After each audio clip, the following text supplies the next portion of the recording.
Shalom! Você está no podcast Exegese e Exposição. Exegese on demand para você. Aqui é o Davidson Bignon. Eu sou mestre em Ciências da Religião, professor de Exegese Bíblica no seminário, pastor congregacional e também publisher editorial. Eu ajudo pastores e líderes cristãos a fazer estudos bíblicos na igreja sem ter problemas com interpretações erradas. Então, se você está pensando em compreender a sua Bíblia com segurança, não deixe de assistir a mais episódios como este aqui. Muito bem, então assine o canal, acione o sininho, curta, comente e também compartilhe. Você poderá me dar uma força me ajudando a ampliar o alcance com os estudos bíblicos de qualidade na internet.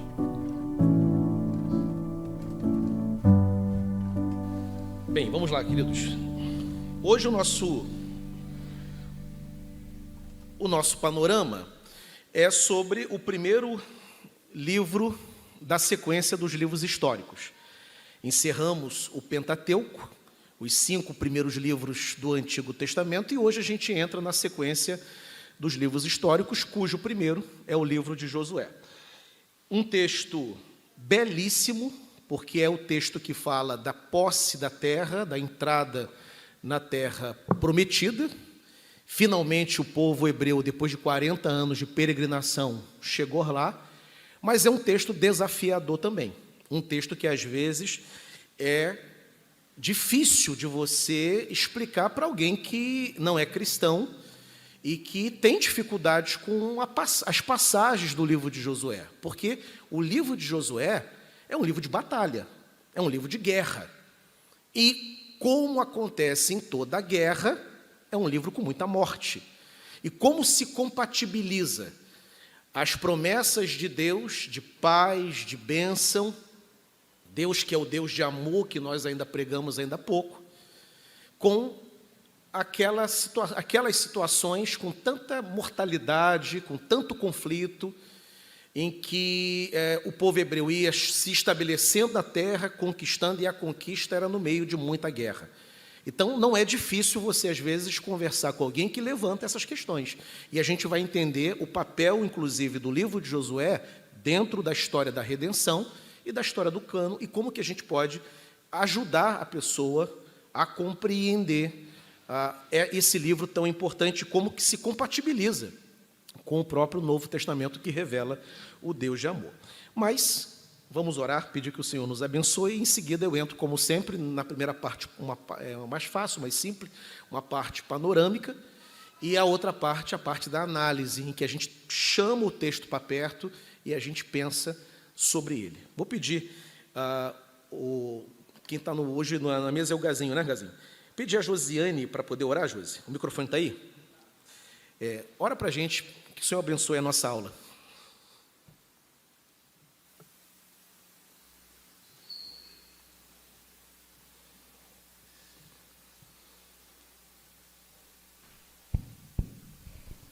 Senhor, nosso Deus e Pai, te agradecemos, Senhor, por estarmos aqui na Tua casa. Te agradecemos, ó Pai, por termos a oportunidade de aprender mais de Ti, de louvar e engrandecer o Teu nome, Senhor. Amém, Jesus. Esteja conduzindo, ó Pai, esta classe, que tudo que for falado aqui, ó Pai, seja, Senhor, conforme a Tua vontade, ó Pai. Que acima de tudo, ó Pai, tudo que nós façamos, ó Pai, que tudo que nós formos ouvir aqui, Senhor, seja aquilo que Tu queres, ó Pai, para as nossas vidas. Nos abençoe, conduza cada parte desta classe. Esteja, Senhor, abençoando o pastor Idauro. Amém. Que estará trazendo essa aula para nós, Senhor. Abençoe o Teu servo, ó Pai. É isso que nós pedimos, em nome do Teu Filho Jesus. Amém. Amém, queridos. Então vamos à primeira parte, a parte panorâmica. Hoje os adolescentes estão com a gente, como eu expliquei. Sejam bem-vindos aí à classe. Fazer pergunta para vocês, tá bom? Começando pela Iris, depois pela Júlia, saber se estão afiados aí no texto. Primeira parte, né? O nome do livro, em hebraico, Yehusha, que significa Deus é salvação. E em grego, Jesus, né? A forma como depois foi transliterada para o português Josué. Então, o significado do nome Josué no hebraico é Deus é salvação. O autor do livro, Josué, com exceção dos últimos versículos, que a tradição bíblica, os estudos bíblicos apontam que foi Finéias, o neto de Arão, que escreveu os últimos versículos do livro de Josué, né? A data da escrita, aproximadamente 1380 antes de Cristo. Isso é a data da escrita, né? E o tempo de atuação, o tempo de ação do livro vai da morte de Moisés, e quando Josué é levantado por Deus para substituir Moisés na liderança, na condução do povo. Tanto a data da escrita como o tempo de ação coincidem, né? Uma vez que o que está sendo narrado ali, o que há é uma espécie de eulirismo, né? O autor está presente na narrativa, por isso que a data da ação coincide com a data da escrita do livro, né? E o período, portanto, vai até a morte de Josué. O livro abrange um período aproximadamente de 24 anos, né?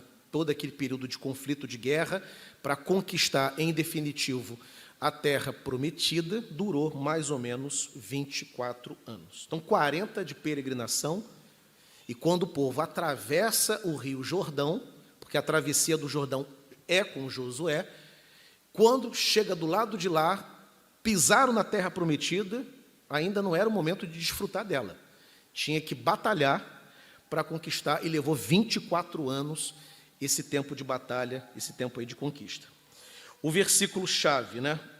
Moisés, meu servo, é morto, dispõe-te agora, passa este Jordão, tu e todo este povo, a terra que eu te dou aos filhos de Israel. Josué, capítulo 1, verso 2, é um verso fundamental, porque é o verso que destaca a eleição de Josué. E teria sido para Josué fundamental o povo compreender que ele estava sendo colocado à frente do povo hebreu por ninguém menos do que Deus, né? É importantíssimo para Josué que o povo percebesse que o Senhor era com ele.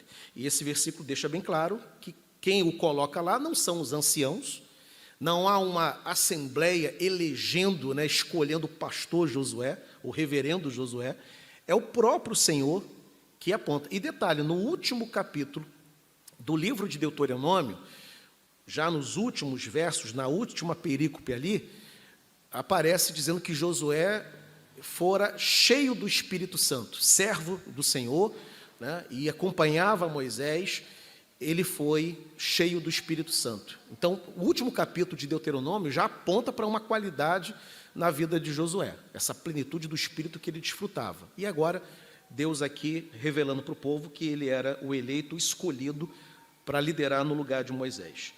O tema, a conquista e a divisão da terra de Canaã. Numa linguagem contextualizada, reforma agrária, né?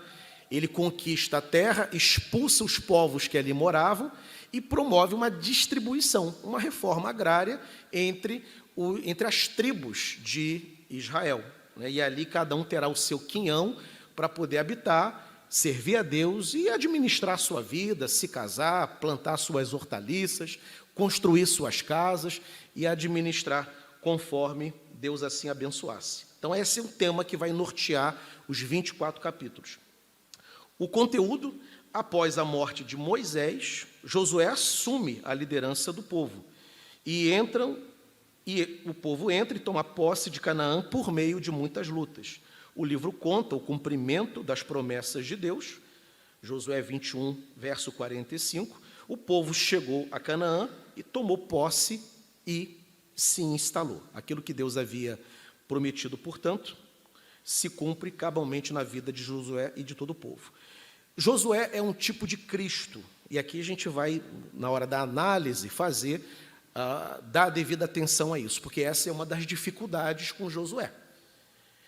Na teologia bíblica, existe aquilo que a gente chama de tipologia, né? Tipologia nada mais é que tipos de Cristo que aparecem no Antigo Testamento, que não tem a ver com cristofania. Você já ouviu essa expressão aqui. Cristofania é uma aparição de Cristo no Antigo Testamento. Cristo, inclusive, aparece no próprio livro de Josué. Ele aparece em forma de um anjo que se apresenta como um príncipe do exército do Senhor. Ele aparece diante de Josué, né? Isso é uma cristofania, isso não é um tipo, né? Quando Melquisedeque, rei de Salém, aparece para Abraão, ali é uma cristofania, é uma aparição. Acredita-se dentro da teologia que são ocasiões em que o Senhor deixou a glória e veio ao mundo, né? De uma forma específica, provisória, temporária e para atender uma demanda específica. Sempre que na sua Bíblia aparecer no Antigo Testamento que o anjo do Senhor, e esse anjo do Senhor está em letra maiúscula, é uma cristofania. E além da cristofania, nós temos os tipos, a tipologia de Cristo. Davi é um tipo de Cristo. Tipo em qual sentido? No sentido de que o reinado de Davi aponta para Cristo. Josué é um tipo de Cristo em qual sentido? Cristo, ele é o nosso Salvador, mas ele também é Senhor dos exércitos, ele é general de batalha, né? Jeová é o meu cavaleiro que cavalga para vencer. O Antigo Testamento apresenta o Senhor como um cavaleiro, como um general, aquele que entra nas batalhas e vence as batalhas, né? E essas batalhas são batalhas espirituais, que no Antigo Testamento estão simbolizadas por conflitos reais, conflitos concretos. Então, os conflitos de Josué apontam para os conflitos espirituais que a igreja vai enfrentar enquanto for militante, caminhando para Sião, caminhando para a nossa terra prometida. Há uma terra prometida para nós, o céu, a glória, a eternidade. E inimigos espirituais hão de se levantar, com muita força, inclusive, para impedir o nosso progresso, impedir que nós entremos nessa terra prometida. É isso que o inimigo faz o tempo todo. Só que não consegue, porque à nossa frente vai quem? Vai o general de batalha, vai Jesus Cristo, aquele que vence os inimigos, despoja os inimigos e dá vitória ao seu povo. Nesse sentido, Josué, então, aponta para Jesus, né? Então, se precisa de teologia bíblica para entender isso. Se um professor, por exemplo, chegar e a pessoa não entender isso, ela se enrola toda. Ué, Josué é um tipo de Cristo, mas Cristo não é amor? Eu não vejo Jesus matar ninguém. Ao contrário, eu vejo Jesus ser morto na cruz, em prol dos homens. Ele não revidou, ele até repreendeu Pedro. Pedro, quando o soldado foi tentar pegar Jesus, Pedro, sem pensar duas vezes, arranca uma espada da bainha e decepa a orelha do soldado. E Jesus repreende Pedro. Ele é o contrário das guerras, ele é o oposto da violência. Como que ele pode ser? Josué é um tipo de Cristo. É tipo porque na Bíblia Sagrada você não tem só uma mensagem que precisa ser compreendida, né? Que é a mensagem da salvação. Para que a salvação possa se manifestar, foi conquistada. E essa conquista foi no meio de lutas espirituais, né? Então Josué aponta para Cristo, é Jesus quem nos leva à terra prometida, celestial, dando-nos posse nela, ele é o nosso general conquistador. A divisão do livro, na divisão, a preparação para a terra, a preparação para a entrada na terra, ela vai do capítulo 1 até o capítulo 5. Então, os 5 primeiros capítulos são capítulos introdutórios ao tema da conquista, né? Do 6 ao 12, a própria conquista em si, a conquista da terra. Do 13 ao 22º, a terra conquistada será agora compartilhada, será agora dividida. E os 2 últimos capítulos, a despedida de Josué. Josué, ele sai de cena no último capítulo já como um ancião. Ele já é um homem bem amadurecido quando ele sai de cena naquela narrativa do seu livro. O esboço para você entender a divisão, são 24 capítulos, como que o livro de Josué, ele é dividido. E aqui é fundamental a atenção nesse ponto, e depois a gente coloca, como toda semana, o PDF lá no grupo, porque aqui te ajuda a você localizar o teu tema. Você quer pensar assim, eu quero aquela passagem do Rio Jordão, onde está mesmo? Está lá no capítulo de número 3, né? A conquista de Jericó, né? A canção que a gente canta, vem com Josué, lutar em Jericó, onde que está mesmo? Está aí no capítulo de número 6. Então, esse esboço é legal porque ele ajuda a gente a situar rapidamente dentro do livro o tema que a gente quer, né? E como vem distribuída essa divisão didática do livro? Primeiro capítulo, chamado de Josué. Capítulo 2, a escolha de Raabe, que é uma história interessantíssima, né? Raabe é uma meretriz. Ela é uma prostituta que, quando os espias que vão olhar a terra encontram com ela, tem lá uma abordagem, tem ali uma conversa, ela dá guarida, dá proteção aos espias, e em razão de ter protegido os espias, ela recebe uma benevolência, ela recebe uma bênção, né? Ela entra, a sua família, ela e sua família é preservada. Quando os israelitas vão dominar a sua cidade, existe ali uma guerra, um conflito, muita gente morre, mas ela e a família toda preservada. E se não bastasse isso, ela entra também na genealogia do Messias. Quando você pega os textos de Mateus e Lucas, que apresenta ali a genealogia de Jesus, né, os antecedentes de Jesus, antecessores de Jesus, melhor dizendo, você vai encontrar Raabe lá na genealogia, né? Foi uma bênção que Deus deu àquela mulher.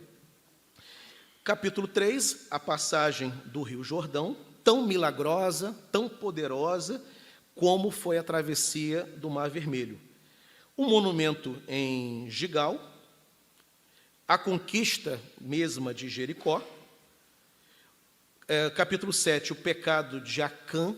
Aqui é interessante também, porque Acã, isso aqui, aliás, eu acho uma das passagens mais interessantes do livro de Josué. O que acontece ali? O povo que recebeu de Deus a promessa de vencer todas as batalhas, perde uma batalha. E aí, Josué, quando retorna derrotado da batalha, o que houve? O que aconteceu, Senhor? Ele vai orar. E na oração, Deus revela que havia um pecado no meio do povo. Que pecado é esse que foi revelado? Esse rapazinho, chamado Acã, né, quando ele, junto com o povo, invade a terra, né, para poder conquistá-la, ele vê uma capa. E a capa era capa de grife. Tinha lá uma marca escrito Babilônia. E ele se interessa pela capa, né? E leva a capa para casa.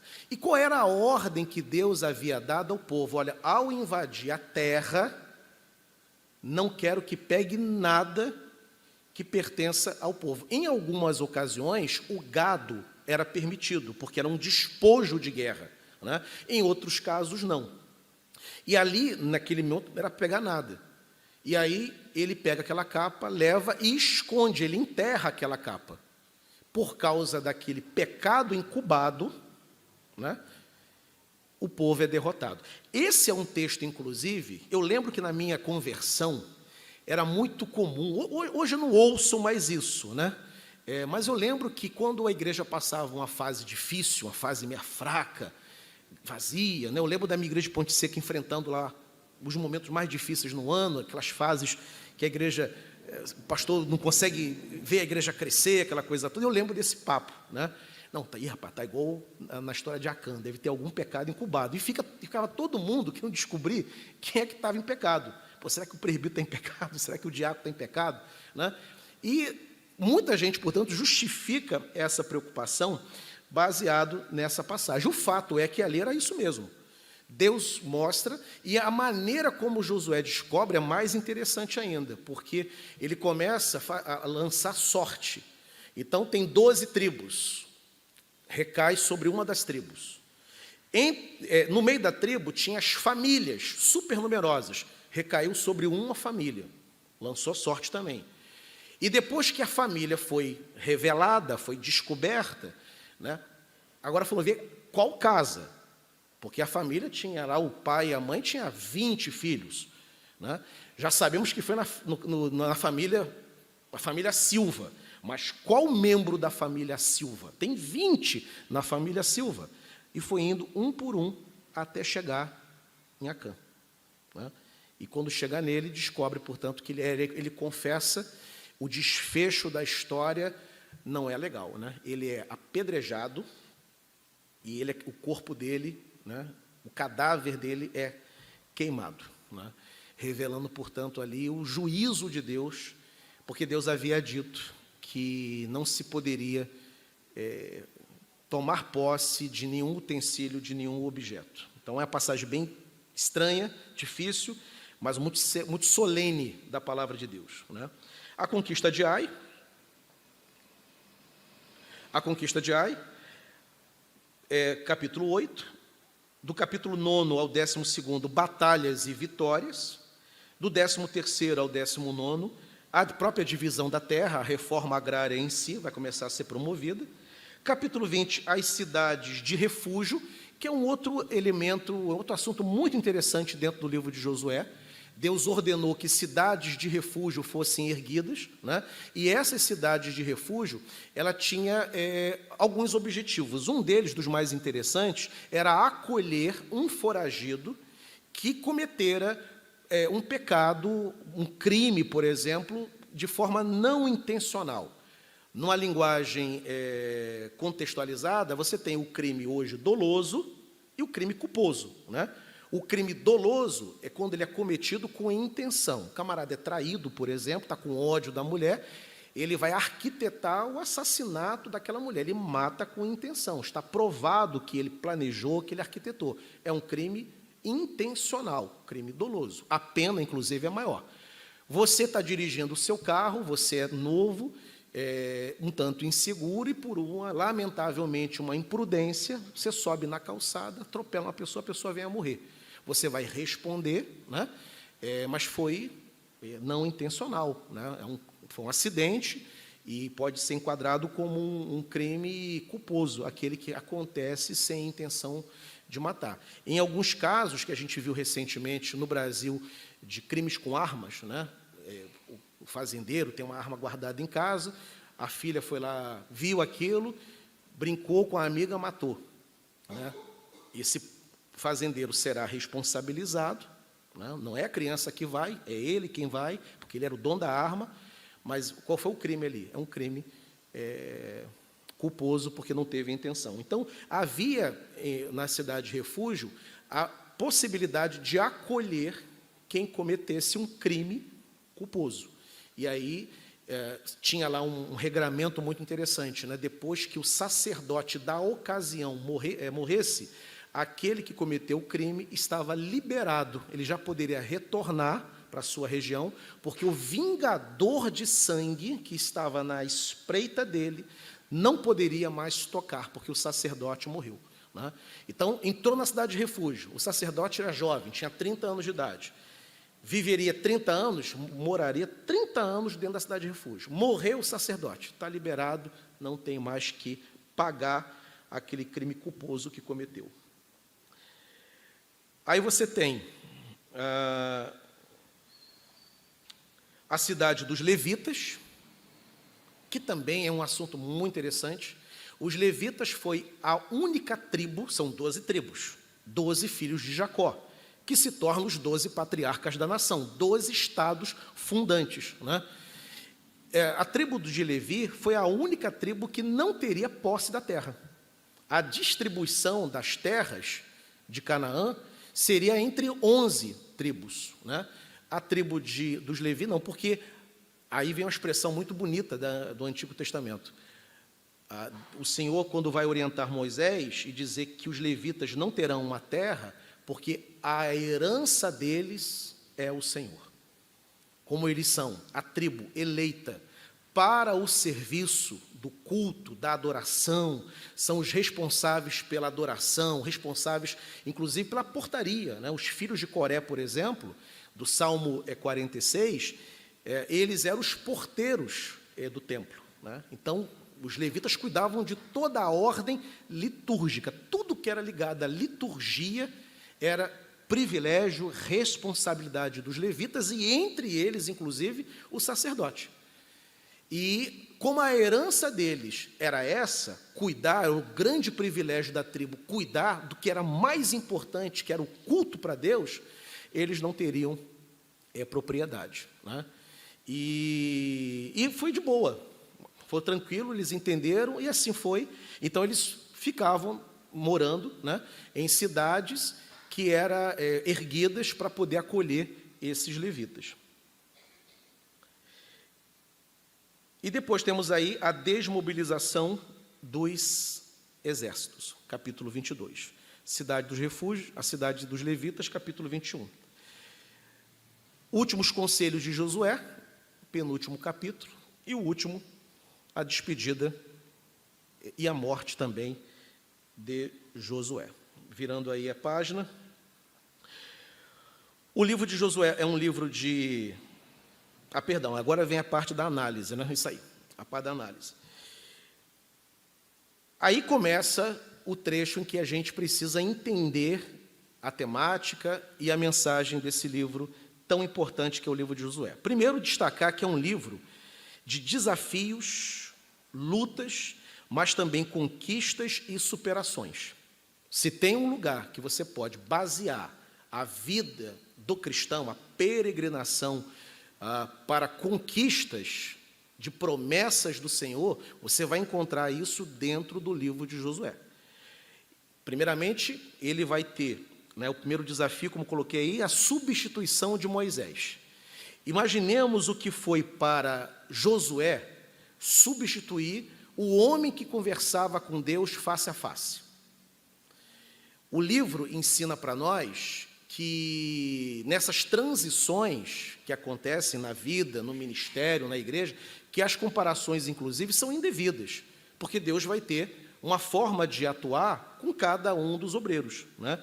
Então, é um livro de desafios, e o primeiro deles para o próprio Josué. Porque Moisés, ele foi não apenas o líder do povo, mas Moisés, ele é considerado um dos maiores estadistas da história da humanidade. Moisés, ele pega, numa ponta da história, um grupo desorganizado de escravos, e escravos que estavam há 400 anos longe da sua terra, sem nenhuma autoestima, destruídos na sua autoimagem. E se tem uma coisa que a escravidão provoca, basta você pegar, por exemplo, os livros, agora 13 de maio foi o dia que se comemora a libertação dos escravos pela Lei Áurea. Se você pegar a literatura, por exemplo, de Laurentino Gomes, por exemplo, e vai ler o que ele escreveu, você vai encontrar ali que muitos dos escravos, quando foram liberados, eles não se consideravam ninguém. Eram negros, excluídos da sociedade, humilhados, muitos já tinham seus pais mortos, e retornar para uma vida, aliás, retornar não, ir para uma vida de liberdade, representou quase que nada. Não tinham terra, não tinham formação, não tinham educação, não tinham renda, né? Então, Moisés pega um povo desorganizado, humilhado por 400 anos de escravidão. Atravessa o Mar Vermelho, lidera o povo no deserto por 40 anos, né?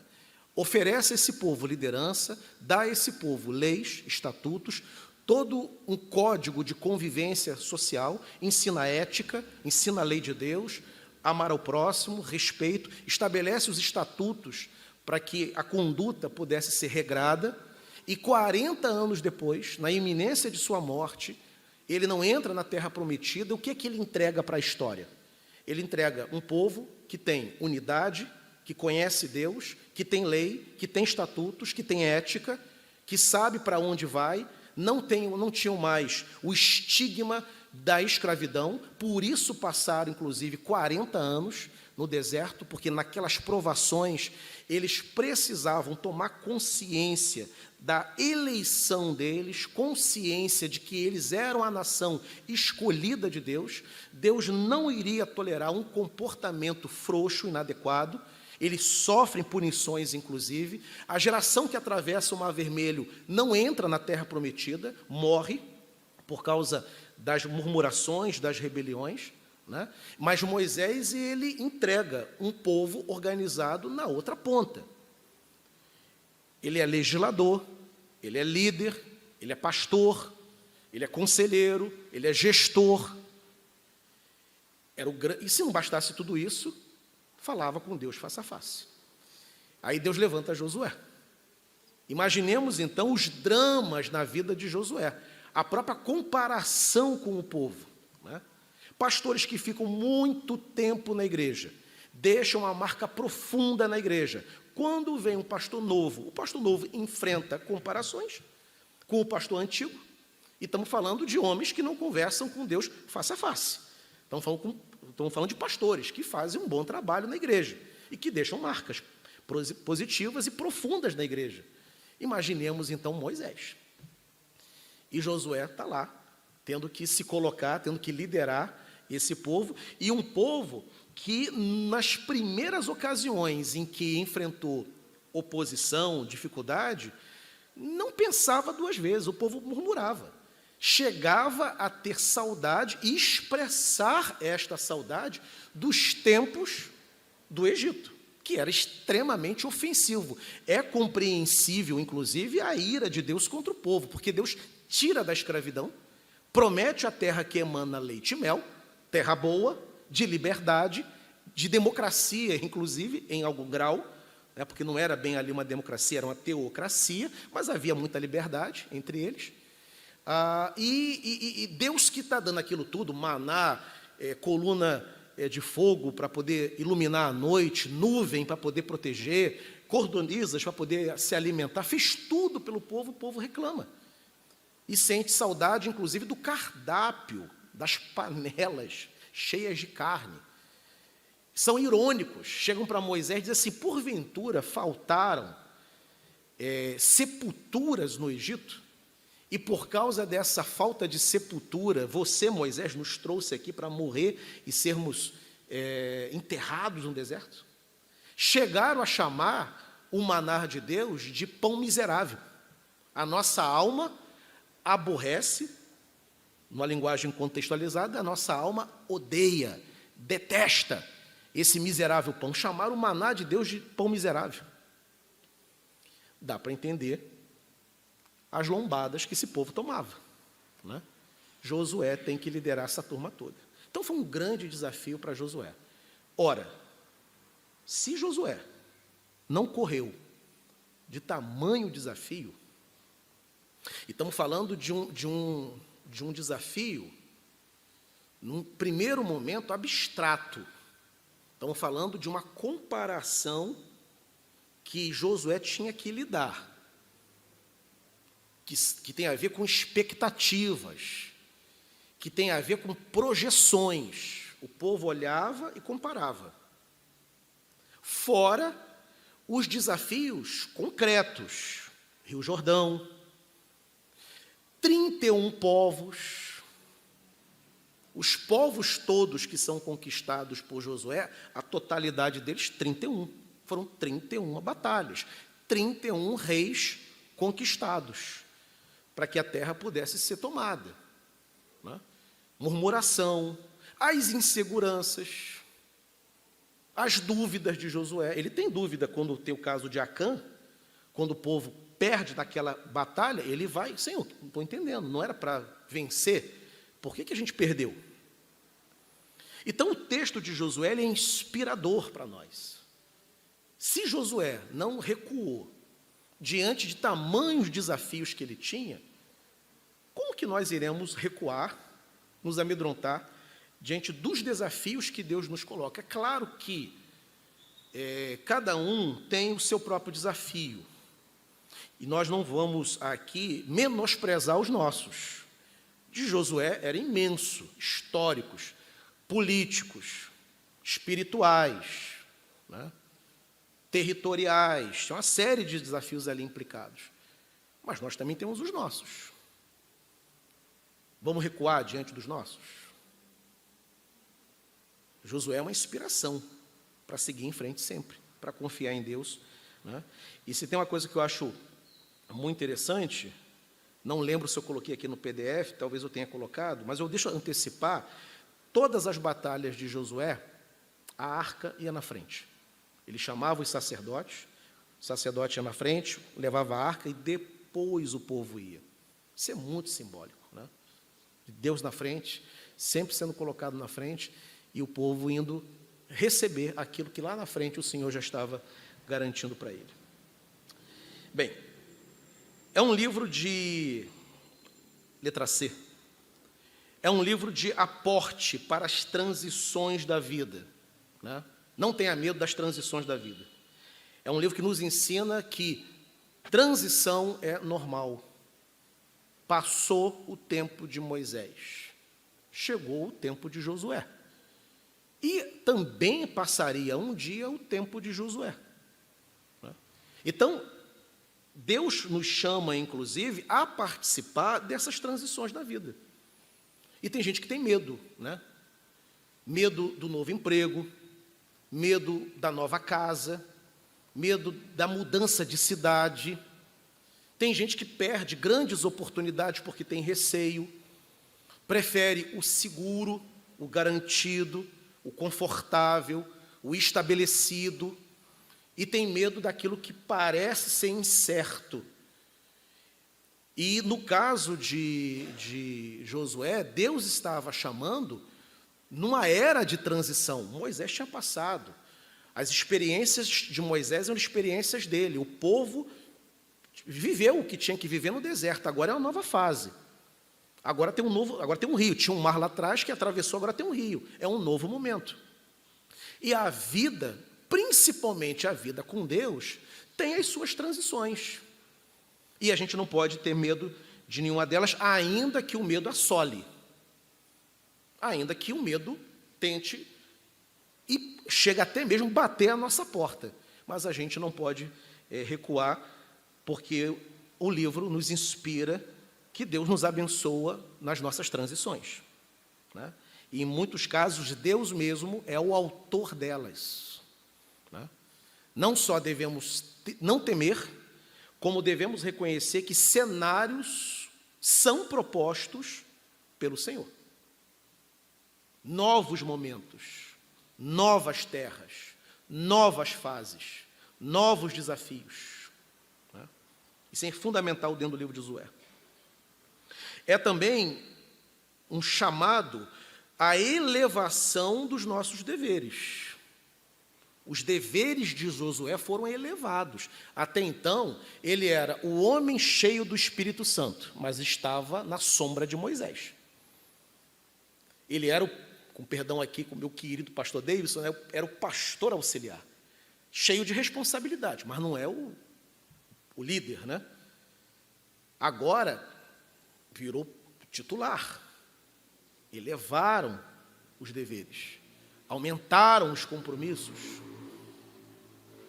A história bíblica de Josué, por mais de uma vez, assim, seja forte, corajoso, não tema. E nós aprendemos, irmãos, que a Bíblia ela não joga a conversa fora, né? Certamente o medo bateu em Josué. Por isso que, repetidamente, olha, não tema, não tema, não tema, porque certamente bateu em alguns momentos insegurança em Josué, e Deus está ali, ó, dizendo para ele não temer, por causa daqueles deveres que foram elevados. E também, o livro de Josué temos a clareza dentro do livro de que o chamado de Deus tem que ser correspondido. O chamado do Senhor tem que ser correspondido. Toda pessoa que tem uma consciência do seu chamado, seja ela qual chamado for, ela vai ter o desejo, num primeiro momento, de não assumir esse lugar que o Senhor está chamando. Porque quando Deus nos chama para uma tarefa, principalmente ligada à obra dele, a gente tem noção da gravidade, da seriedade, do privilégio, da beleza, mas a gente sabe também das responsabilidades, né? E muitos têm vontade de correr. A gente vê isso dentro da Bíblia. No texto de Josué não aparece ele fugindo do chamado dele, não.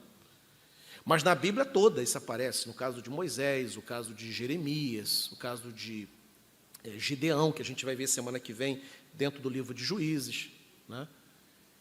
Não querem, porque sabem do compromisso que é. E Josué, ele aponta para essa correspondência. Deus chama, Ele te abençoa, ele vai colocar uma responsabilidade nas tuas mãos, mas você tem que corresponder. Deus prometeu a terra prometida, mas Josué tinha que lutar. Deus deu a terra prometida ao povo, mas tem 31 povos. É de vocês a terra. A terra é dada. Eu prometi para Abraão, repeti a promessa para Isaac, também para Jacó. Trouxe a memória de Moisés, falei que daria, cumpri minha parte. Naquilo que vocês não podiam fazer, eu fiz. Se vocês atravessassem o Mar Vermelho, todos vocês tentassem atravessar o Mar Vermelho, todos vocês iriam morrer afogados. Então eu abri. O que tinha que fazer, eu fiz. Se vocês tentassem atravessar o Rio Jordão, também morreriam afogados. Não dá para atravessar. Eu fui abrir, vocês atravessaram. Agora tem a terra, é de vocês. Agora arregaça a manga. Deus tem, ele, portanto, ele espera uma correspondência. Todo chamado de Deus tem uma correspondência. Você tem que retornar para Deus a confiança depositada. Por que Deus cobra? Na parábola dos talentos, ele dá o talento e depois ele volta. E ele cobra. Por que ele cobra? Porque quando ele dá, ele espera que o que foi dado seja exercitado. Se Deus chama, por exemplo, um jovem para um ministério pastoral, esse chamado não é para ele se orgulhar, ter lá um momento de alegria na experiência dele com Deus. Deus quer que aquele ministério seja colocado em prática. Se Deus te deu a capacidade de ensinar a Bíblia, Ele te deu essa clareza, essa didática, para quê? Para ser colocado em prática. Deus te dá uma voz maravilhosa, para quê? Eu conheci no meu ministério gente que cantava muito bem, quase não, nenhum compromisso com a igreja. Cantava em festa, dia de aniversário da igreja, zero de compromisso. Por que Deus deu? Então, o texto de Josué é uma lembrança solene. Eu dei, é de vocês, mas tem uma correspondência ao que eu espero em retorno. Podcast Exegese e Exposição. Exegese on demand para você.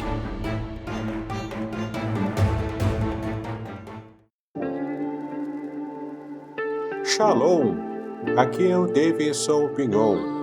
Eu ajudo pastores e líderes cristãos a fazer estudos bíblicos na igreja sem ter problemas com interpretações bíblicas erradas. Então, se você está pensando em compreender a sua Bíblia com segurança, não deixe de assistir a mais conteúdos como este aqui neste canal.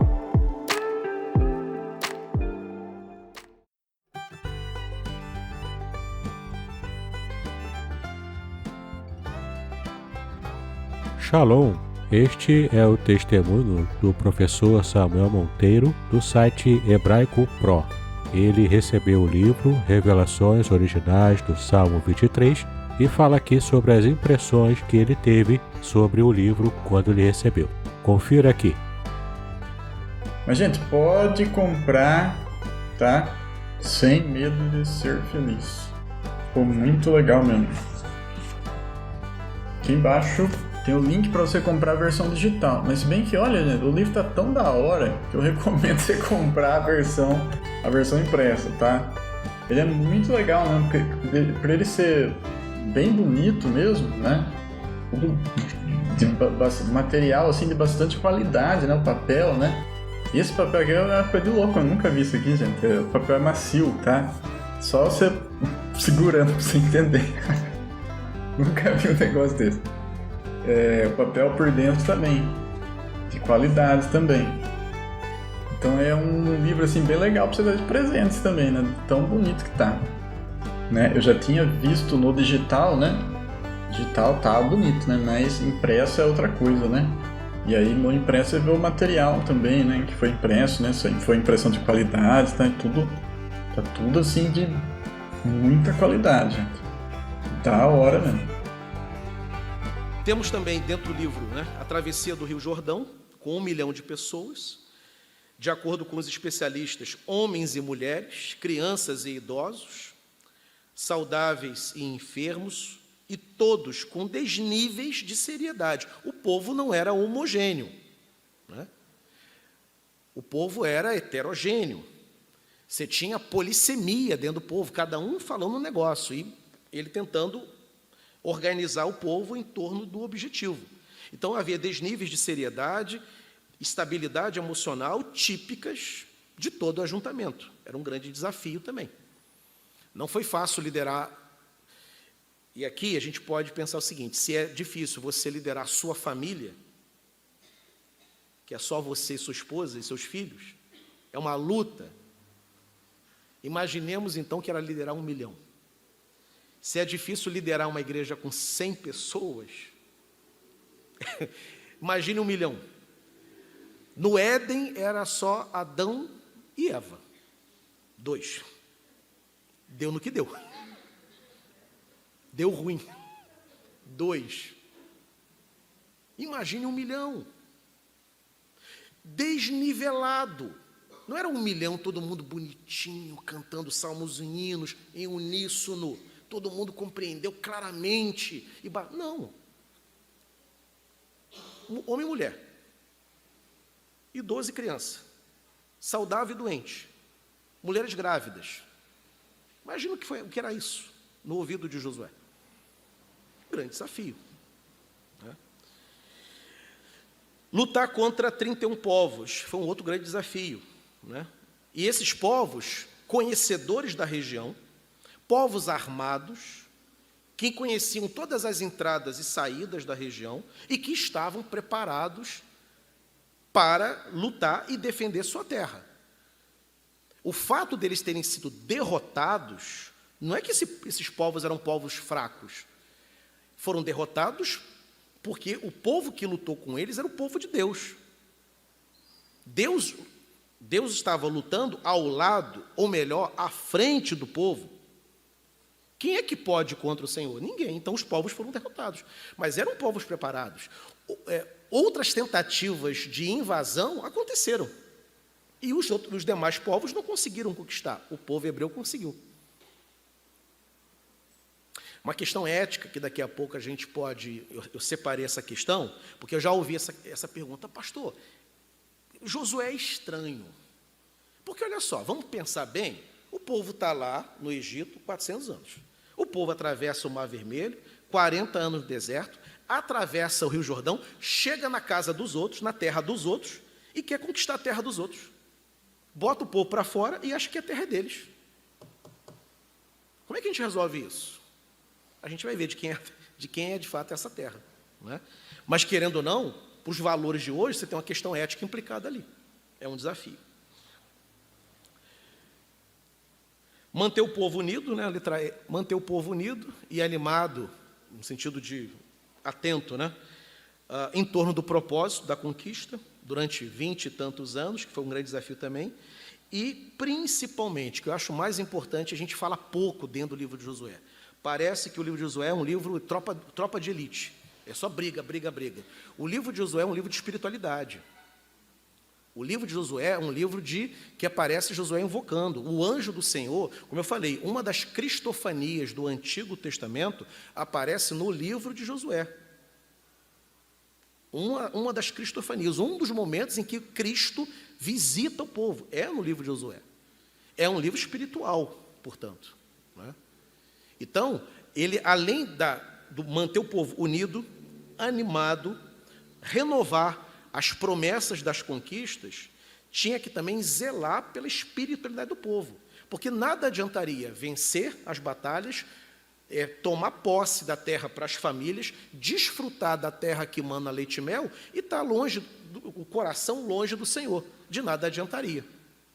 Então era conquistar, distribuir a terra, viver com sua família até quando Deus quisesse, desfrutar de todas as benesses da terra, mas também, principalmente, zelar, manter o zelo pela espiritualidade, pela oração, o compromisso com a lei, com a palavra de Deus, assim por diante. Foi um grande desafio. Por isso aquela situação de Acã apareceu. Era inimaginável o Senhor, perdão da expressão aqui, a expressão que aparece nas redes sociais, Deus passar pano para Acã. Era necessário, né? Até mesmo por uma questão didática do povo. A própria promoção da distribuição das terras conquistadas também era um grande desafio, distribuir aquilo tudo de forma igualitária, que não houvesse reclamações, praticar justiça nesse momento. Agradar o Senhor em cada uma das ações, que eu acho mais fantástico no livro. Deus se agrada de Josué, né? Ele não é só um conquistador, ele é alguém que recebe de Deus o sim, o amém. Deus aprova, né? E essa aprovação, ela subjaz todos os ministérios dos homens e das mulheres de Deus, na Bíblia Sagrada. Porque nós podemos obter resultados e não sermos aprovados por Deus.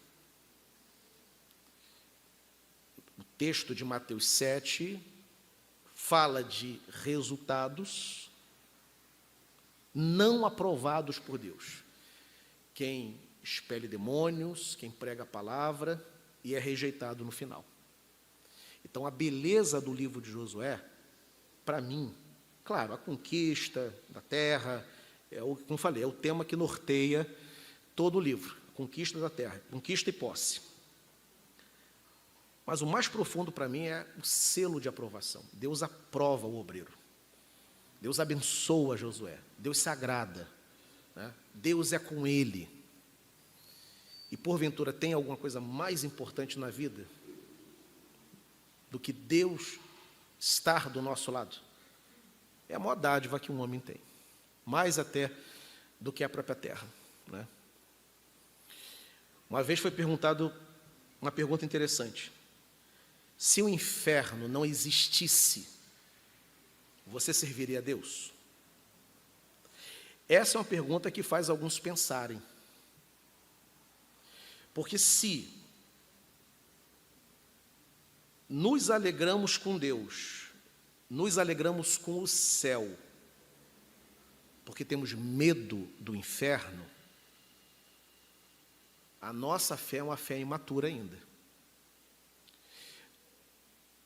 A profundidade da nossa conversão é aquela que, mesmo se eu descobrisse hoje que inferno não existe, ainda assim eu serviria a Deus. Porque a maior alegria da vida é Ele próprio, né? Então, Josué, a mais profunda bênção de Josué não é a terra.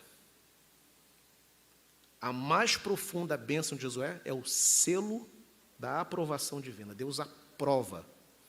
Deus diz sim. Usando a linguagem dos puritanos, Deus sorri para Josué. Se agrada dele. Foi a maior bênção que ele alcançou. E essa é a bênção que a gente tem que alcançar, né? Bendito, servo bom e fiel. Entra no descanso do teu Deus. Então, como eu falei, agradar o Senhor em cada uma das ações foi aprovado por Deus. Josué foi aprovado por Deus em seu ministério, né? Curiosidades do texto. Isso aqui é uma parte muito interessante, já caminhando para o fim, né? Curiosidade do texto. Os povos mencionados. Ali você vai ter cananeu, eteu, ferizeu, né? É muito interessante aqueles povos que estão mencionados ali.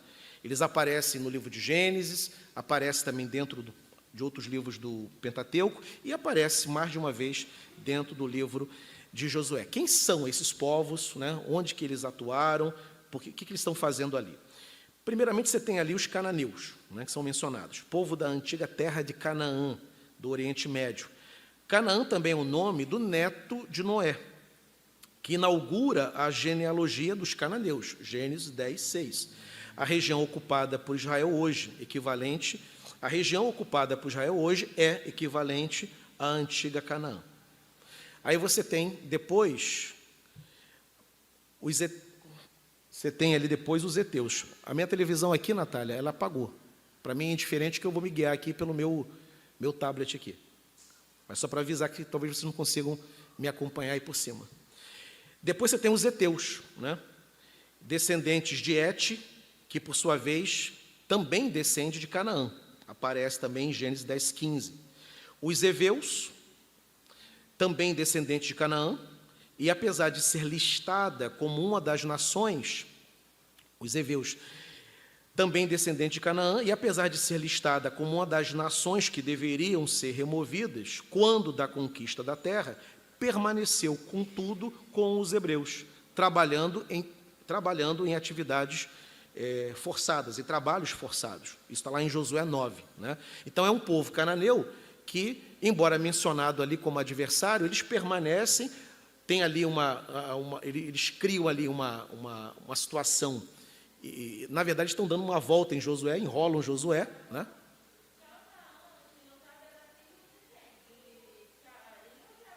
Não, vem de Noé. Noé é pai de Cã, Cã, pai de Canaã. É descendente dali. E aí, quer dizer, e os heveus, como eu estava dizendo, deveriam ser removidos, mas eles permanecem, mas vão trabalhar em trabalhos forçados, inclusive como rachadores de lenha, né, durante muito tempo junto com o povo hebreu.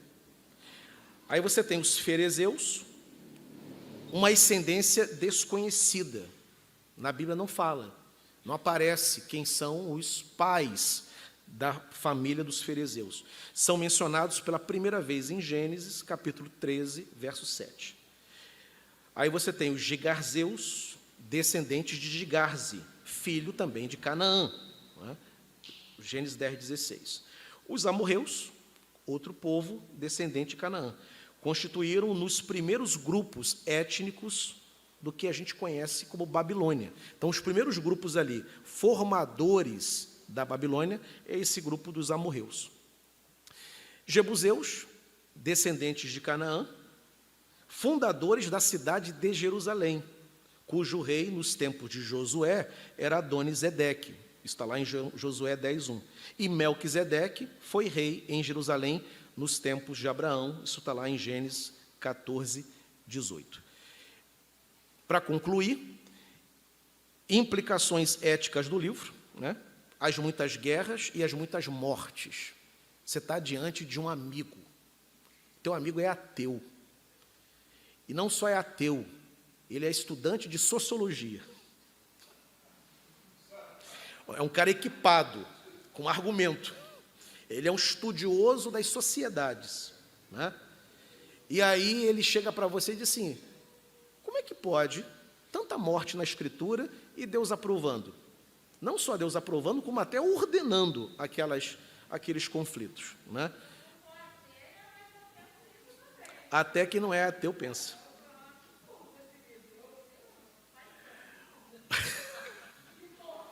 Se torcer...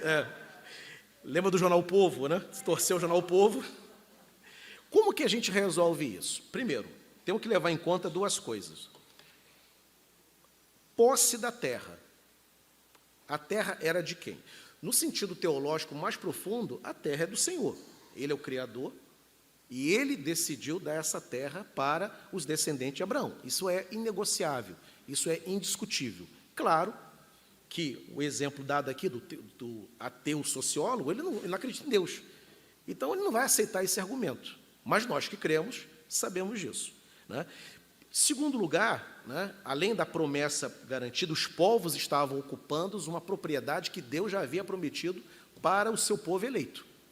Né? A terra seria deles. E eles se estabeleceram ali. E deveriam ser removidos para que a promessa de Deus se cumprisse. Uma segunda questão importante também é que era uma época bárbara. quando a gente lança um olhar sobre o livro de Josué, a dificuldade contemporânea é que o nosso juízo sobre o livro, ele está eivado, né, carregado de valores humanitários ocidentais, de paz, de solidariedade, de harmonia, de diplomacia. Para os irmãos terem uma ideia, não tem a figura de um embaixador no tempo de Josué. Hoje em dia, se o Brasil, por exemplo, entrar em conflito, né, com qualquer país da América do Sul, antes do conflito, de fato, ser deflagrado, vai ter uma série de reuniões entre os embaixadores, entre os cônsuls, né, para que o conflito bélico não chegue nos seus finalmente. Mas nessa época não tem. Você tem aqui das duas uma: ou mata ou morre. E aquele que morre, pela ética da época, morre todo mundo. Porque quando se matava, por exemplo, o homem, o chefe da tribo, e a esposa, que para a gente é uma violência, né? Qual era a ideia implicada ali? Que não houvesse nenhum descendente. Porque os filhos representam ameaça futura. Então, nos valores de hoje, é um absurdo. Dentro da Escritura Sagrada, dos estudos da Escritura, vai ter um conceito que João Calvino vai cunhar, que é a chamada revelação progressiva. Ou seja, Deus ele vai se revelando aos poucos na história da redenção, vai dando facetas da sua personalidade, até ele estar plenamente revelado em Cristo. Em Cristo, você já não tem isso. Em Cristo você tem o quê? Amai os vossos inimigos. Não dava para Josué amar o inimigo naquele momento. A terra tem que ser conquistada. Se ele chegasse, por exemplo, com margaridas, senhores jebuseus, eu tenho aqui um pedido a fazer. Eu quero possuir a terra. Eu estou com 1 milhão aqui atrás de mim, né? Eu peço gentilmente que vocês saiam e que nós entremos. Vocês vão para o raio que o parta e a gente fica aqui, na terra que mana leite e mel. Não daria, não vingaria, né? Era uma época bárbara, de conflitos. Ou você mata, ou você morre. E naquele momento está chancelado, é isso, para que a terra pudesse ser possuída, não é? Aí Calvino vem, e Deus vai fazendo o quê? Na história da redenção, na história da humanidade, ele vai se mostrando, se revelando, até que ele esteja plenamente revelado como Deus Pai. Em Deus Pai não tem isso. Em Deus Pai, ame o vosso inimigo, não tem mais conflito. Jesus não ensina ninguém a pegar uma arma e atacar um soldado romano que era invasor. Ele não ensina. Ele ensina a amar o inimigo. E o inimigo ali, no Sermão do Monte, inimigo ali é soldado romano. É o cara que faz mal.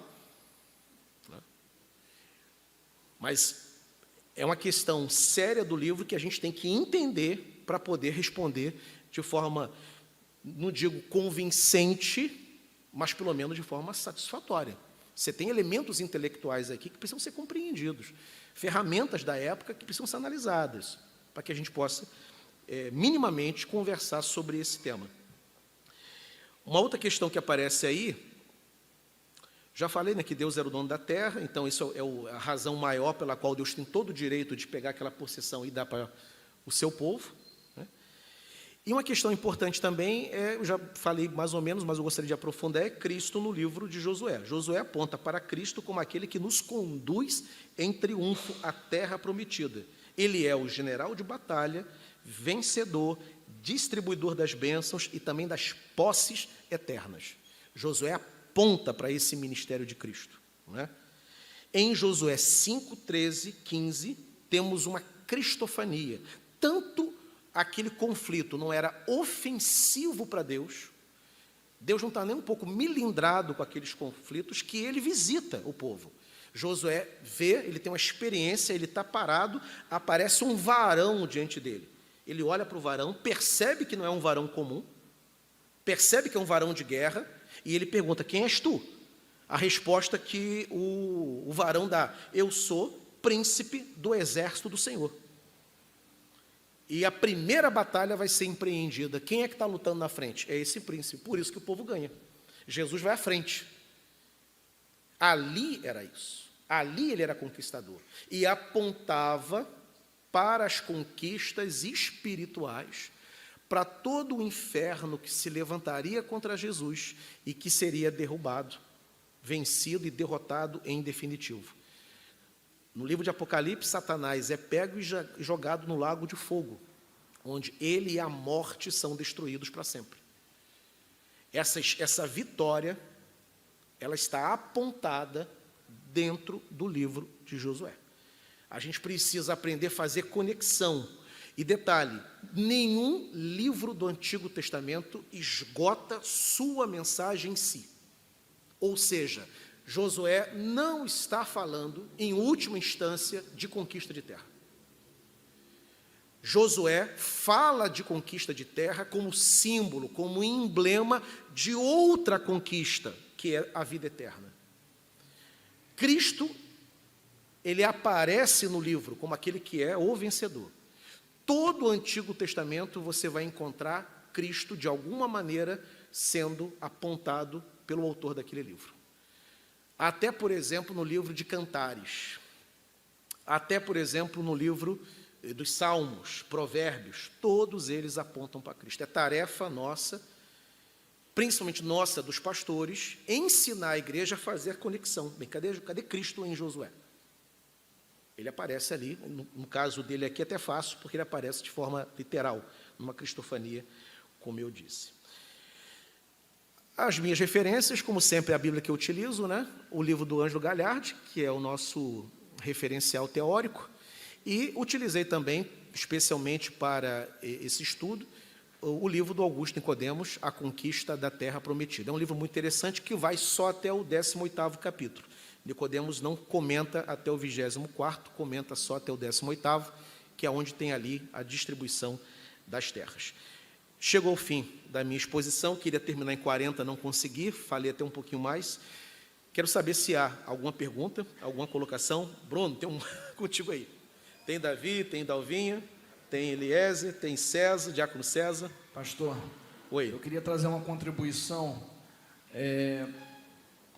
Josué aparece para a gente quando ele é filho de Num, quando Moisés precisa separar aqueles 12 espias. Isso. E ele vai junto com Caleb, ele junto com Caleb, traz aquele relatório mais positivo da terra prometida. Josué era um cara completamente comprometido com as coisas do reino, um cara motivado, deveria ser um cara muito fiel, haja visto que ele era assessor direto de Moisés. Isso. Moisés carregava ele a tiracolo.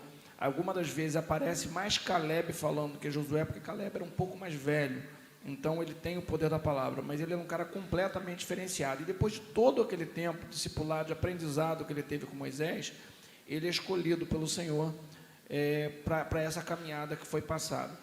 É um livro que todos nós devemos lidar com ele com mais atenção, porque conforme falado pelo Senhor, ele é um livro completamente diferenciado e com todos esses apontamentos espirituais. Sim. Uma das coisas que me chamam a atenção de Josué, que deveria ser um cara, a gente percebe, muito diferenciado, era o nível de obediência que ele tinha ao Senhor. Inclusive, quando ele morre aos 110 anos, e ele morre lá no capítulo 24, é o último capítulo do livro, no capítulo 23 ele investe o capítulo todo investindo em orientação, principalmente de obediência que o povo deveria ter. Sim. Para que as bênçãos perdurarem, ou as bênçãos continuassem com aquele povo. Então, ele é um cara corajoso, motivado, animado, fiel. É fiel por quê? Porque ele passa muito tempo lá com Moisés sem trazer nenhum tipo de problema para Moisés. Ele espera a hora de ser acionado.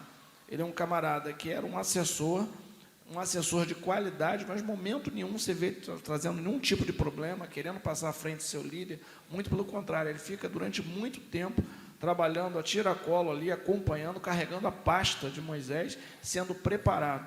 E no momento que ele é preparado, ele tem toda essa, durante todos esses 24 capítulos aí, sendo marcada por uma vida de piedade e de obediência. Exatamente. Então é um texto que de fato, é um livro que de fato nós devemos investir mais tempo lendo, porque tem uma série de apontamentos que trazem para a nossa realidade nos dias de hoje. Eu queria só deixar essa contribuição. E é um livro muito fácil de ser lido, né? Apesar desses dilemas que aparecem nele, é muito fácil de ser compreendido. Então, vale a pena investir, né? Eu tenho vontade, em algum momento, de separar o livro de Josué para pregar também capítulo a capítulo nele, que ele é muito interessante. Seminarista Davi, depois da Alvinha. Pastor, eu até ia fazer uma outra pergunta, mas eu achei muito interessante quando o senhor citou o capítulo 7 sobre o pecado de Acã, porque a gente que é cristão e pode, o mínimo de tempo do crente, quando ele conversa com uma outra pessoa, com uma pessoa que não é crente, ele ouve a seguinte pergunta: se Deus é tão bom, por que ele permite tantas coisas ruins acontecerem? E aí, diferente do caso de Nadab e Abiú, ou até de... esqueci o nome. Novo Testamento, sobre a questão de oferecer fogo estranho e ser consumido por causa do próprio pecado, esse texto a gente tem um problema, porque, no caso do texto de Josué, porque foram 3.000 homens à guerra e 36 deles morreram, quer dizer, 36 famílias perderam alguém. E aí a gente olha para um texto desse, sabendo que essas pessoas morreram por causa de um pecado de um homem, que não era nenhum daqueles. Sim. Então a gente pensa, como é que o crente, ele consegue, qual é a chave bíblica, qual é a convicção teológica que o crente tem que ter para lidar com um texto desse e saber que, apesar de Deus ser amoroso, ele permite que essas coisas aconteçam, sabe? Queria que o senhor até falasse sobre isso. Nós temos na Bíblia Sagrada a seguinte mensagem, né? Nós não lidamos apenas com Deus que ama, nós lidamos também com Deus que é Criador, um Deus que é Senhor e que Ele exige obediência, justamente porque Ele te salvou, Ele tem muito para te dar. Então, o mínimo que você pode oferecer para Ele é uma vida de obediência. Ele não está pedindo muito. Ele não está pedindo sacrifícios, Ele não está pedindo que você faça nada que esteja para além do seu alcance. O que Ele quer é a obediência da tua parte. E quando você não obedece, no Antigo Testamento, e também vai acontecer no Novo, Ananias e Safira é o exemplo do livro de Atos dos Apóstolos. Eles são fulminados porque eles mentem para o Espírito Santo, Atos capítulo 5. Qual é a mensagem ali? O Deus que salva é um Deus zeloso, é um Deus santo. E não é difícil da gente ter isso na nossa experiência, não. Você pode ver o seguinte, que nas experiências individuais, a pessoa tem lá a sua vida com Deus, está sendo abençoada, e por alguma razão, por algum momento de frieza, de indiferença, ela começa, com perdão da expressão, a pisar na bola. Como que a vida desanda? Graças a Deus que é só desandar. Porque antigamente não era a vida desandar. No Antigo Testamento era você ser fulminado, né? Mas a graça, a misericórdia em Cristo é tão grande que, na verdade, o que você às vezes experimenta é um insucesso, né? Perde o emprego. Por quê? Porque tem um pecado incubado ali, né? Tem muitas histórias, por exemplo, de pessoas que estavam vivendo uma vida dupla, né? E elas fracassaram em empreendimentos, perderam às vezes o emprego, perderam o negócio, né? Pastores perderam o ministério, né? Por causa de um pecado que não foi confessado para Deus, né?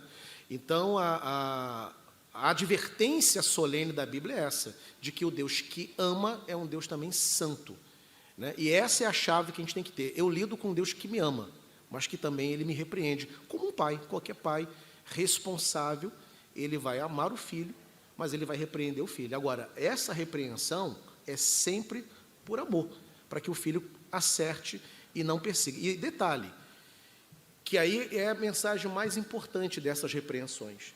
Louvado seja o nome do Senhor quando Deus repreende.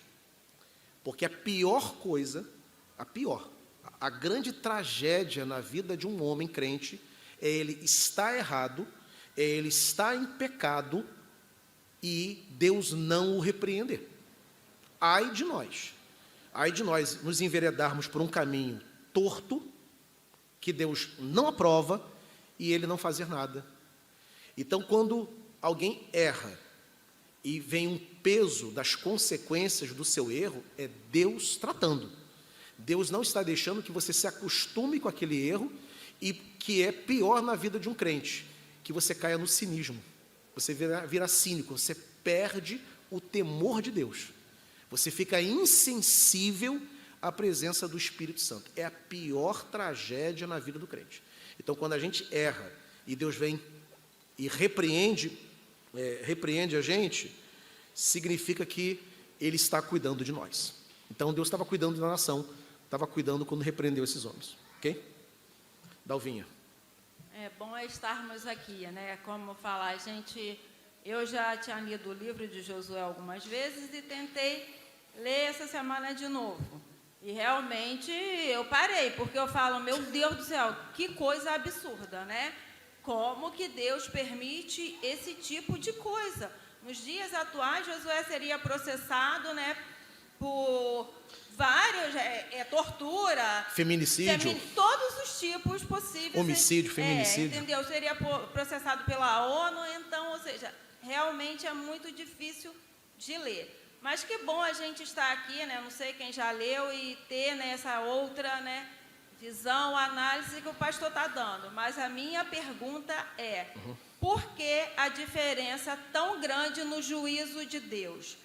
Davi teve um pecado bárbaro, absurdo, e Deus perdoou. No entanto, não perdoou Acã por causa de uma capa, de um despojo, enquanto outras guerras era permitido que eles tivessem. Então, não só a maneira do juízo, mas a crueldade no juízo. Porque eu, sinceramente, é muito difícil ler. Eu falei, parece que eu estava vendo aquele filme Invasão dos 300, eu tenho que fechar os olhos para não ver. Então, por que essa diferença no juízo? Ele poderia simplesmente não vai entrar na terra, como fez com o próprio Moisés. Mas não. Apedrejado, queimado, gente, é sério, é horrível, é muito horrível isso.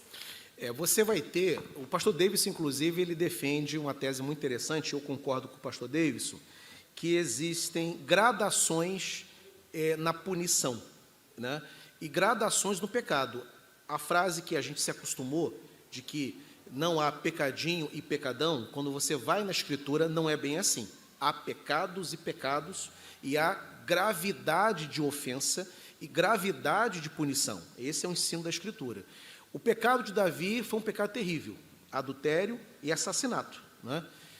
E o pecado de Acã, um pecado que tem a ver com idolatria e desobediência.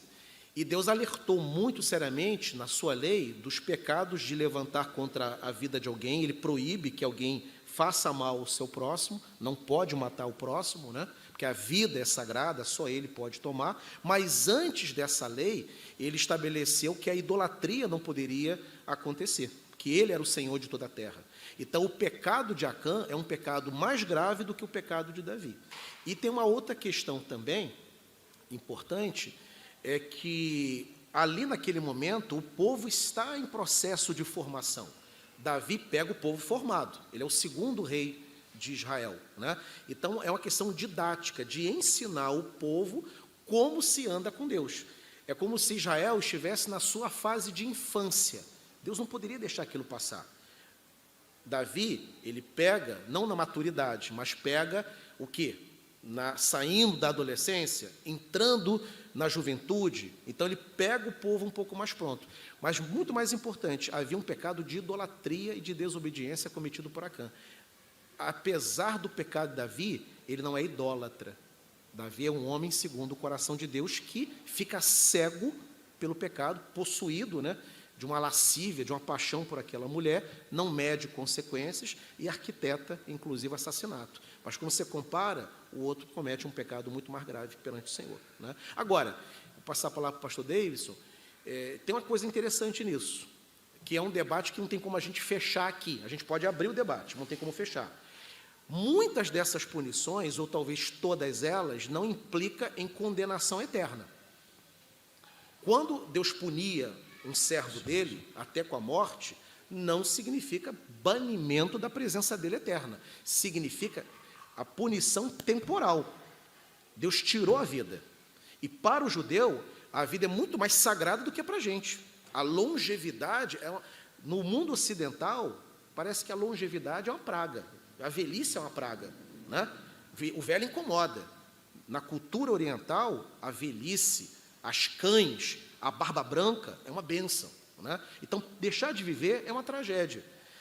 No mundo ocidental, morrer jovem e ir para a glória é uma bênção, morrer e vai para o céu logo. O judeu não, quer viver muito, e depois ele quer morar com Deus, mas ele quer viver muito, né? Então, essa punição é uma punição temporal, não significa alma condenada, né? Embora tem gente que vai discordar disso, teólogos que vão discordar, mas a maioria, não, Deus puniu foi a vida física. Agora, ele remiu esses homens. Reverendo Davidson. É só para ajudar nessa questão que a nossa irmã Dalvinha levantou, que é de fato uma questão muito relevante para os dias atuais, né? A nossa cabeça no século XXI, a gente sempre torce o nariz quando vê passagens assim. Além da questão que o pastor Hidário já explicou, que eu também defendo, né, que é a questão de que há gradação de pecados, portanto, há pecados que têm uma consequência muito mais assim intensa, chocante, né, do que outros pecados que têm uma coisa menor. A questão também é que, por exemplo, o povo lá da época de Josué tinha visto os milagres do Êxodo muito recentes. Então, a quem muito é revelado, muito é cobrado. Então, exatamente. Como é que eles podiam ainda, com a lembrança, né, ainda que seja uma outra geração, mas uma lembrança muito recente daquilo que Deus já havia feito com um milagre assim extraordinário. Tanto a geração de Moisés ainda peregrinando para até chegar a Canaã, não tinha o direito de estar reclamando da provisão de Deus, ou de achar que Deus ia abandoná-los ali, no deserto, né, para morrer, quanto também a geração seguinte, que já tinha entrado na terra de Canaã, não podia também reclamar, porque eles estavam ali vendo Deus agir. Não tinha como, entendeu? Por isso que Deus cobra mais. Além dessa visão também, que era o Silibem, né, que a gente fala em teologia, que é o ambiente, a ambientação histórica daquele momento, que é como o pastor Hidário explicou. Então, nós não podemos nunca olhar para o texto com os óculos do século XXI do Ocidente. A gente sempre vai distorcer. É esse o grande erro de quem quer ler a Bíblia hoje com esses óculos, aí vê problema de preconceito contra gay, vê preconceito contra raças. Por quê? Porque ela está querendo enxergar a Bíblia com os olhos do século XXI, aqui no Ocidente, não é? Então, para que a gente possa ser bastante leal ao que está escrito, eu tenho que me despir dos meus preconceitos ocidentais e conseguir enxergar o texto de modo a levar em conta o que realmente o texto traz como fundo histórico. Sim. É isso que faz a gente ser honesto com a leitura da Bíblia. Exato. Obrigado, pastor Davidson. Eliezer e depois o diácono César. O César ou o Eliezer, fechando, enfim. Está preocupado com a hora. Estou preocupado com a comida. Ah, sim. Só falando, está na hora do almoço mesmo. No caso de Dalvinha, se a gente for analisar, né, com relação ao juízo de Deus, nós temos também a situação de Ananias e Safira, sim, que foram condenados à morte por ter mentido ao Senhor. E se a gente for levar isso no nosso dia, estava todo mundo morto. Ih, meu pai, então, ia ser um cemitério, igreja. Os de Deus, às vezes, são inexplicáveis, né? E a gente não Graças a Deus tem por como isso. avaliar, né? Se a gente quer botar como se fosse a nossa justiça humana, né? Sim. Agora, eu queria só destacar uma situação que o pastor falou, um momento. Uhum. Talvez na falha na mente dele, ele falou que os 12 filhos de Jacó são as 12 tribos de Israel, não é? Ele excetuou Levi, mas tem também José, né? Deve ter passado despercebido. Na verdade, os filhos de José, os filhos dele, Efraim, Manassés, que deram o nome à tribo de Israel. É só para ficar claro para as pessoas. Né? José não vai ter, são os filhos dele. São os filhos dele, Efraim e Manassés. Verdade. Esse é o ponto.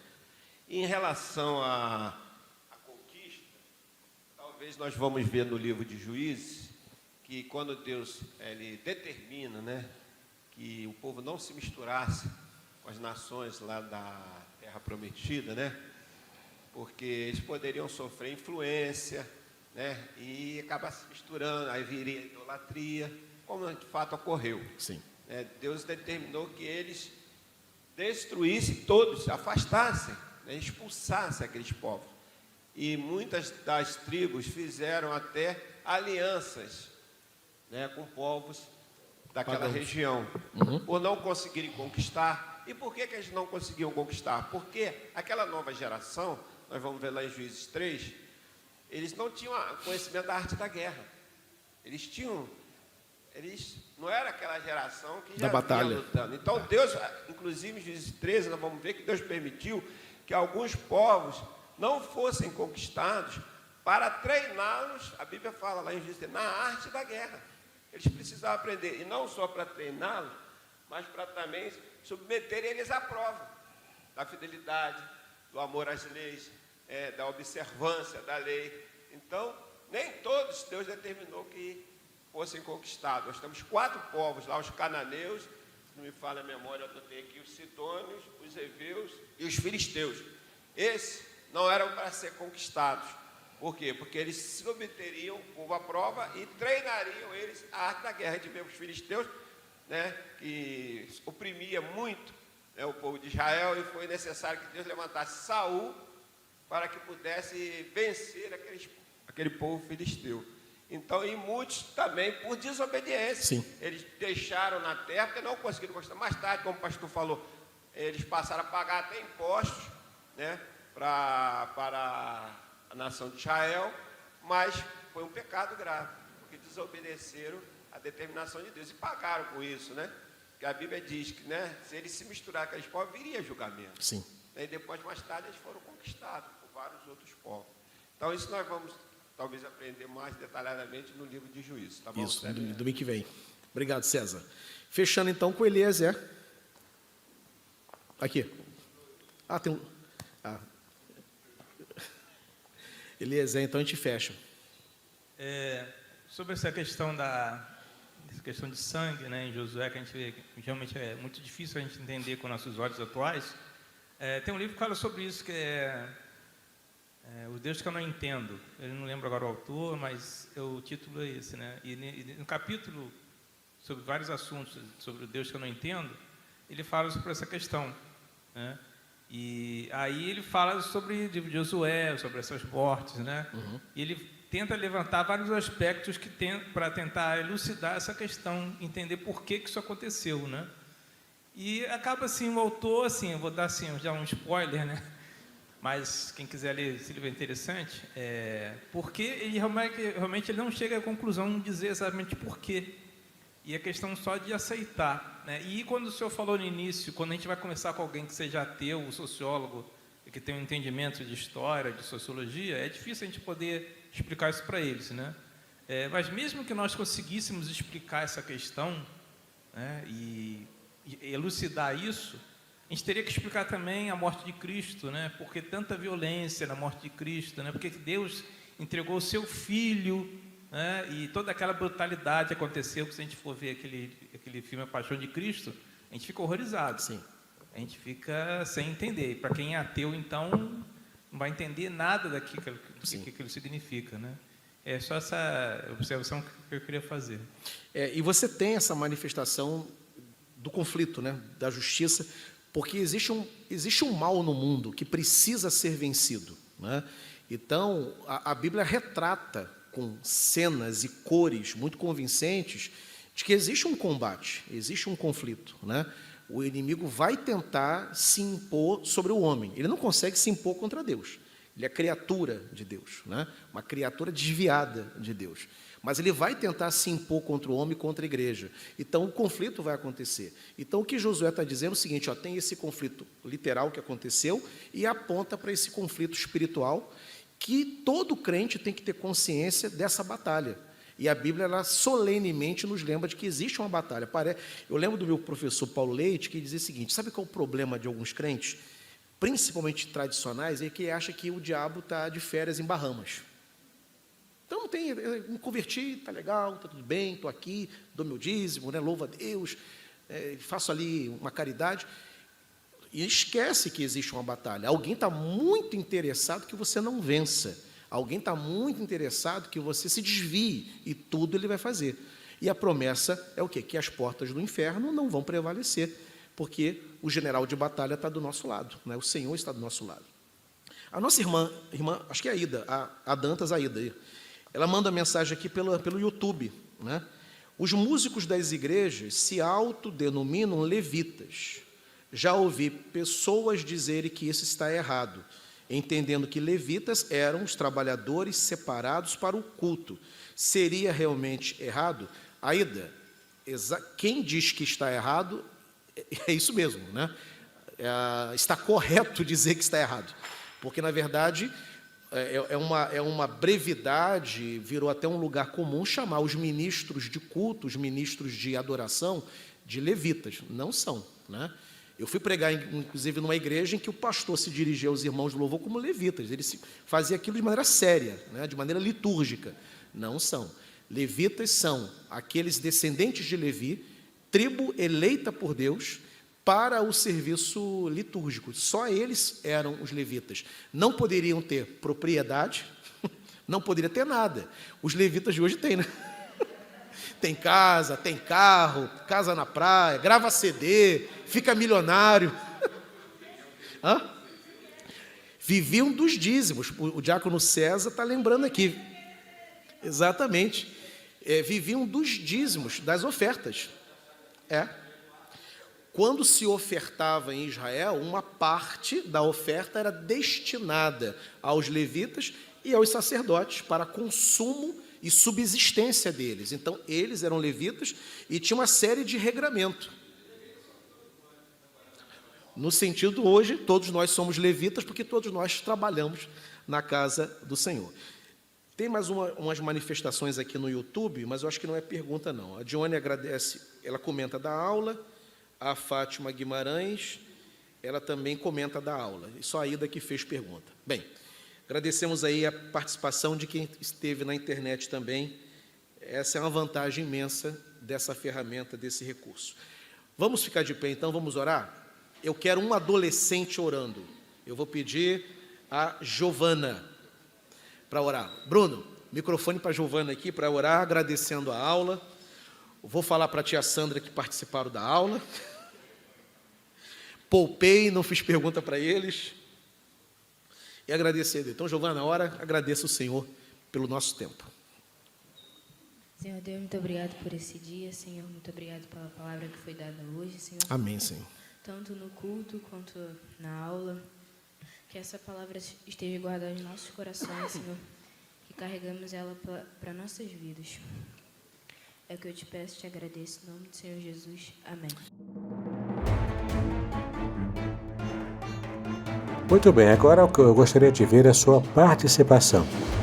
Entre em contato comigo, compartilhe a sua experiência comigo e quem sabe até se você enviar em formato de áudio, eu possa aproveitar a sua experiência para apresentar no próximo episódio do podcast Exegese e Exposição. Eu sou Davidson Pignon e eu ajudo pastores e líderes cristãos a fazer estudos bíblicos da igreja, sem terem problemas com interpretações erradas. Se você então está pensando em compreender a sua Bíblia com segurança, não deixe de assistir a mais episódios como este aqui. Então, assine o canal, acione o sininho, curta, comente e também compartilhe. Ajude-me a ampliar o alcance com estudos bíblicos de qualidade na internet. Que Deus abençoe os seus estudos, paz e bênção sobre a sua vida.